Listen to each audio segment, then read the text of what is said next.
ഈത്തപ്പനകളിലെ കീടബാധ നിയന്ത്രണ ക്യാമ്പയിൻ ദാഹിറയിൽ ഫലപ്രദം.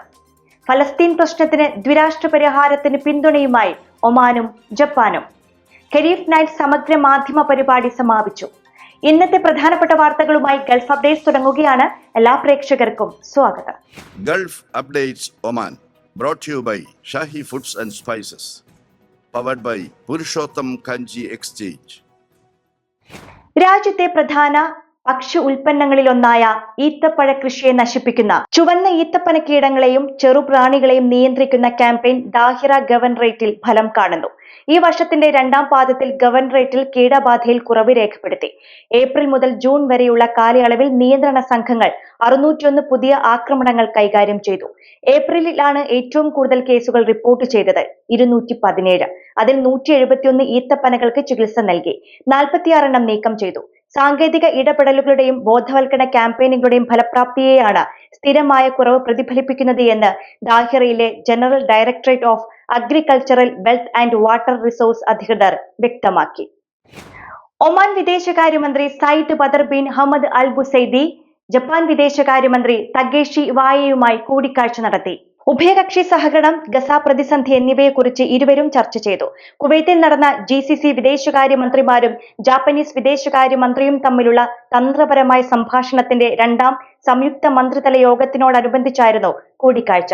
സാമ്പത്തിക, വ്യാപാര, നിക്ഷേപ മേഖലകളിൽ രണ്ട് സൗഹൃദ രാജ്യങ്ങൾ തമ്മിലുള്ള ഉഭയകക്ഷി സഹകരണവും അവ മെച്ചപ്പെടുത്തുന്നതിനുള്ള വഴികളും ചർച്ച ചെയ്തു. ഫലസ്തീൻ പ്രശ്നത്തിന് ശാശ്വതവും നീതിയുക്തവുമായ പരിഹാരം കണ്ടെത്തൽ, ഗസ മുനമ്പിലെ മാനുഷിക പ്രതിസന്ധി അവസാനിപ്പിക്കൽ, ദ്വിരാഷ്ട്ര പരിഹാരത്തെ പിന്തുണയ്ക്കേണ്ടതിന്റെയും പ്രാധാന്യം തുടങ്ങിയവയെക്കുറിച്ചുള്ള പൊതുവായ നിലപാട് ഇരുപക്ഷവും സ്ഥിരീകരിച്ചു.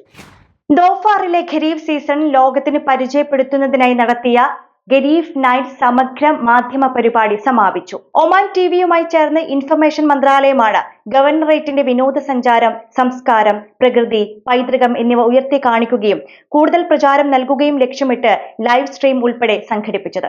1.5 മാസത്തോളം നീണ്ടുനിന്ന സംയോജിത ക്യാമ്പയിൻ ഓഗസ്റ്റ് 31 വരെ തുടർന്നു.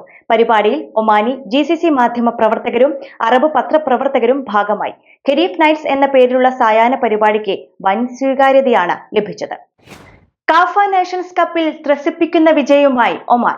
ഉസ്ബെക്കിസ്ഥാനിലെ മജ്മാസി സ്റ്റേഡിയത്തിൽ നടന്ന കളിയിൽ കിർഗിസ്ഥാനെ 2-1 തോൽപ്പിച്ചത്. ഇതോടെ ഗ്രൂപ്പ് എയിൽ 4 പോയിന്റുമായി പട്ടികയിൽ 1-ാം സ്ഥാനത്തുമെത്താനായി. തോൽവി മണത്ത മത്സരത്തിൽ അവസാന നിമിഷം വരെ പൊരുതി കാർലോസ് കിറോസിന്റെ കുട്ടികൾ വിജയം തട്ടിയെടുക്കുകയായിരുന്നു.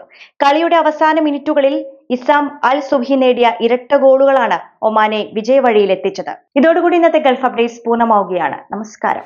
ഗൾഫ് അപ്ഡേറ്റ്സ് നിങ്ങളുടെ വാട്സാപ്പിൽ ലഭിക്കുന്നതിന് നിങ്ങളുടെ പേരും സ്ഥലവും 96201150 എന്ന നമ്പറിലേക്ക് വാട്സാപ്പ് മെസ്സേജ് അയക്കൂ.